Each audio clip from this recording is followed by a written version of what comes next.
Tnad Pulit jong ka Meghalaya ha ka khatlai tarik unai tung arja arpuar kala Pynlong ka conference jong ki SP bat ka CO ha ka headquarter jong ka Hashalong ya ka ni ka jalang lawan beriadan lang umintu rang ba ka jalau kon ki sangma ka kong Rebecca Suchiang chief secretary ka jala bat DGP ka Meghalaya police umintu rang ba apa ikran bikinong tho khobor hadin blawai ka jalang ulong ba ka ni ka jalang kala ikran ha Kiba Bun ki phang kintup ya ka suk ka san bar ki we de ki jingdan kam ka Tnad Pulit.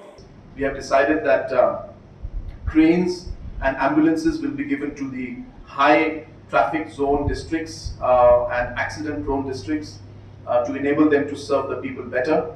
So cranes in order to obviously lift the vehicles that could be were met with an accident, and ambulances to carry people in case immediate response is required and other ambulances are not there. We will give ambulances even at the police level so that immediate response can be given if and when required. We have also decided that keeping in mind that out of the 4 lakh plus vehicles that Meghalaya has, 50% of them are in East Khasi Hills, and about 70 to 80% out of these 2 lakh plus vehicles are in Shillong. So therefore there is a huge traffic congestion and issues out here. So for that we have also decided that 60 motorcycles for the overall monitoring and movement out here in order to control the traffic. The police will be given 60 additional motorcycles to be able to do all these kind of monitoring work in terms of the traffic congestion that we have.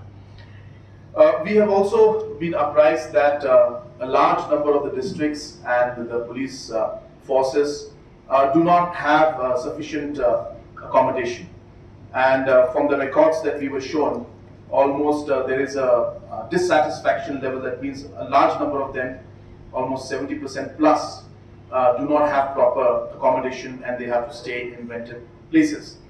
Hence, we have also started the process where on a case-to-case basis and a phase-wise manner, we will be taking up certain housing projects for the district level at constables, SI, DSP. All of them require large housing complexes. So therefore, this issue has been taken up and we will definitely be moving forward on it. Another important step that we have decided on today is that we strongly feel that the police force has been contributing immensely to the state and its people. And we strongly feel that we need to recognize them as we have been doing for many other sectors, like we have done for entrepreneurs, we do for musicians, we are doing for our different artisans. So we strongly, and sports persons, so we felt that there needs to be also this similar appreciation being shown to the police force. And hence I have decided that we will be coming out with the CM's award, the Police Medal Award, and the second will be the CM's Disaster Response Medal. So these two medals and awards are going to be given to the respected police personnel who will be selected, and we will start this from this year itself. And we strongly feel that these kind of recognitions are important to boost the morale of our police force, and also to show the appreciation of the public and the state government as a whole.